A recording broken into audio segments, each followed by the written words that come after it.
Assalamualaikum warahmatullahi wabarakatuh. Selamat datang dan selamat bergabung kembali rekan-rekan sekalian. Pada video pembelajaran kali ini, kita akan membahas mengenai manajemen perkreditan. Nah, untuk manajemen perkreditan ini tentunya akan mencakup pengelolaan kredit yang dijalankan oleh bank, baik itu mencakup perencanaannya, mencakup juga pengorganisasiannya, pelaksanaannya, maupun pengawasan yang diberikan ya. Nah, mmm, kita akan bahas selanjutnya mengenai apa sih tujuan dan manfaat yang diberikan dengan adanya kredit, kita bahas ya.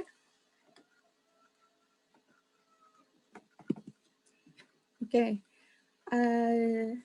jika kalian melihat tampilan yang ada di slide, di sana kita akan lihat tujuan dari pemberian kredit. Nah, fungsi untuk kredit ini sendiri adalah to serve the society.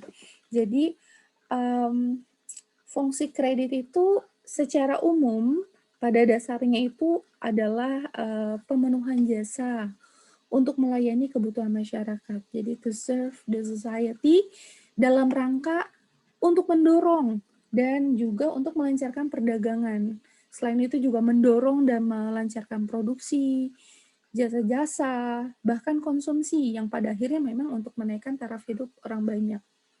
Ya, jadi itulah gambarannya untuk fungsi kredit sebagai serve the society-nya.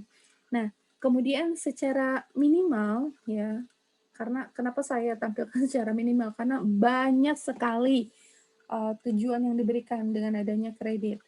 Nah, namun di sini saya gambarkan secara sederhana saja ya, secara minimal ya, mengenai manfaat yang diberikan. Kalau kita lihat baik itu bagi pihak bank, tentunya kalau kita membahas kaitan mengenai kredit ya ada pihak bank, ada juga pihak debitur ya. Bagi pihak bank, jika kita lihat di slide yang saya tampilkan, di sana dapat kalian baca ya mengenai manfaat yang diberikan bagi pihak bank, antara lain sebagai instrumen likuiditas untuk memutar dana yang dipercayakan padanya sehingga bank dapat memperoleh keuntungan.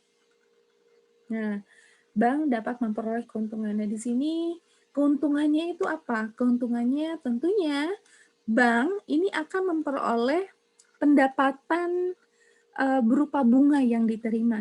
Dari mana? Tentunya dari pihak debitur. Nah, dari tadi pendapatan yang diterima dari bunga tersebut, tentunya diharapkan rentabilitas dari perbankan ini akan menjadi semakin membaik, yang tercermin dengan perolehan laba. Kemudian selain itu masih ada ya manfaat-manfaat lain yang memang dapat diterima bagi pihak bank itu antara lain dengan adanya kegiatan pemberian kredit ini, maka bank dapat memasarkan produk-produk ataupun jasa-jasa lainnya.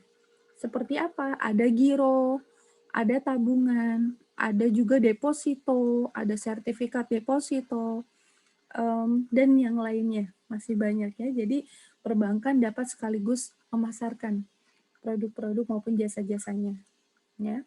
Kemudian jika kita lihat juga dengan adanya pemberian kredit otomatis bank juga dapat mendidik dan meningkatkan kemampuan para personilnya supaya apa? Supaya lebih mengenal secara rinci kegiatan usaha secara real yang ada di berbagai sektor ekonomi.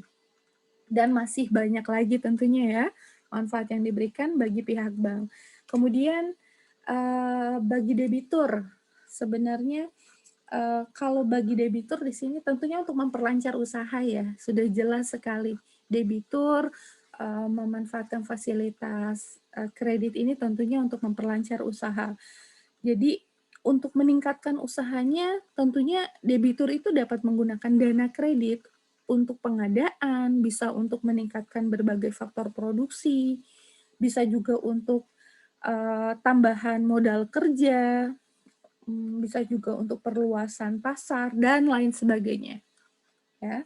Kemudian untuk, jika kita untuk masyarakat banyak tentunya sebagai apa ya, sebagai penggerak perekonomian, ya. Nah, itu adalah tujuan dan, fungsi manfaat yang diberikan dengan adanya kredit. Nah, kalau kita, lihat di sini bahasan selanjutnya adalah mengenai cost of lendable fund. Nah, untuk cost of lendable fund ini, di sini merupakan harga atau nilai dana yang harus dibayar oleh bank untuk setiap kredit yang disalurkan kepada pihak ketiga. Ya, ini adalah pengertian dari cost of lendable fund itu. Nah, jadi untuk cost of lendable fund ini semakin tinggi dari komposisi dana yang berasal dari deposito, maka tentunya dipastikan nanti akan semakin mahal pula untuk apa? Untuk lending rate dari bank yang bersangkutan. Sehingga kalau dananya itu lebih banyak diperoleh dari fasilitas giro, maka nanti lending rate-nya itu akan semakin murah. Ya. Nah, rekan-rekan sekalian, jika ada bahasan yang masih kurang jelas atau ingin didiskusikan, jangan lupa untuk submit di kolom komentar ya. Silahkan dicantumkan di kolom komentar. Misalkan ada bahasa-bahasa atau istilah-istilah baru yang baru kalian dengar, jangan ragu untuk bertanya dan berdiskusi ya. Nah, selanjutnya di sini kita akan bahas mengenai strategi penempatan kredit, pendanaan, dan tingkat bunga pasar. Di sini ada beberapa strategi untuk fase-fase yang ada ya. Yang pertama ini ada yang namanya fase recovery. Nah, untuk fase recovery ini berikan suku bunga mengambang karena sesuai dengan siklus bisnis suku bunga yang akan naik. Nah, ini untuk strategi penempatan kreditnya untuk fase recovery. Jadi, kenapa hal ini dilakukan? Jadi, kenapa fase recovery ini suku bunganya menggunakan suku bunga mengambang? Ya, karena memang supaya spread bank-nya itu akan tetap maksimum, yaitu tujuannya. Ya. Kemudian fase selanjutnya ini adalah ada fase prosperity. Nah, prosperity ini jadi strateginya itu adalah berikan suku bunga tetap, ya, bukan suku bunga mengambang lagi. Kalau pada fase ini berikan suku bunga tetap atau fix. Untuk apa? Ya untuk memperoleh pendapatan yang tinggi. Karena setelah siklus ini berakhir, ini akan masuk pada siklus decline. Ya, siklus penurunan. Jadi harapannya nanti long term loan. Jadi long term loan itu adalah pinjaman jangka panjangnya itu dapat dilakukan pada siklus ini tentunya dengan komitmen yang baik dengan debitur. Nah, kemudian ada juga fase resesi. Nah, pada fase resesi, ya, bank paling prudent dalam penyaluran kredit. Jadi maksudnya itu adalah penurunan untuk suku bunga itu diperlukan untuk menghindari NPL atau non-performing loan. Kemudian pada fase keempat ada yang namanya fase depresi, di mana untuk fase depresi strateginya itu adalah tempatkan kredit jangka panjang dengan floating rate atau suku bunga mengambang ya. Floating rate itu suku bunga mengambang, jadi suku bunganya bukan suku bunga tetap, sebagai suplemen, ya, sebagai suplemen untuk pendapatan. Jadi pada fase ini usahakan untuk profit dari sumber lain dengan risiko yang lebih terkendali. Nah, itu strategi penempatan pada setiap fase yang ada. Oke. Selanjutnya kita masuk pada analisis kredit. Nah, di mana analisis kredit ini adalah salah satu proses atau tahapan dalam proses kredit sebelum dana itu dapat disalurkan pada debitur.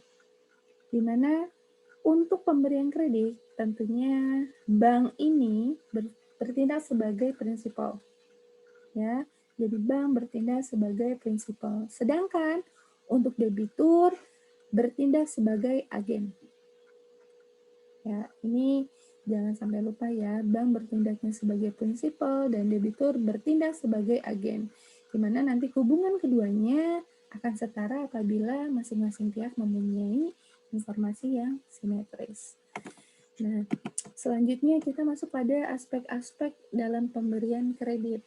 Nah, aspek-aspek dalam pemberian kredit di sana ada beberapa aspek ya. Yang pertama ada aspek yuridis, ini berkaitan dengan legalitas usaha.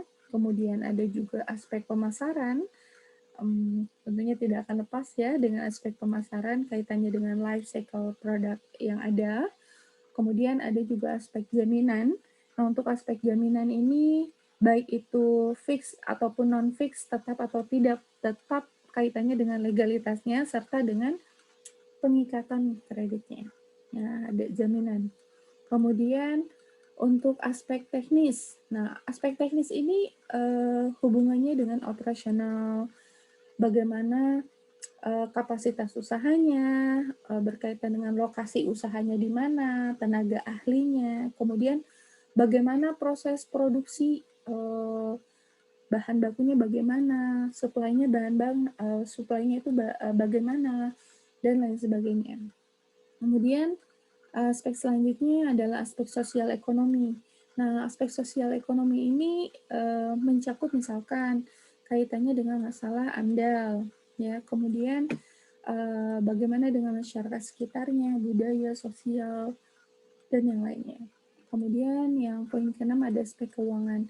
Nah, aspek keuangan tentunya kaitan dengan fundamental keuangan. Fundamental keuangan berarti bagaimana cash flow dari um, uh, usaha yang dijalankan, kemudian bagaimana laporan keuangannya, kita melihat dari pos-pos yang ada, baik itu dari laporan laba ruginya, kita lihat juga dari neracanya, kita lihat dari komposisi aset maupun dari kewajiban dan juga modal yang ada. Nah, itu harus diperhatikan. Baik rekan-rekan sekalian, demikian gambaran sederhana kaitannya mengenai kredit. Semoga bermanfaat. Kita akan bahas lebih lanjut kaitannya dengan manajemen perkreditan. Tentunya banyak sekali bahasan yang akan dibahas. Terima kasih untuk hari ini. Semoga bermanfaat video yang diberikan. Wassalamualaikum warahmatullahi wabarakatuh.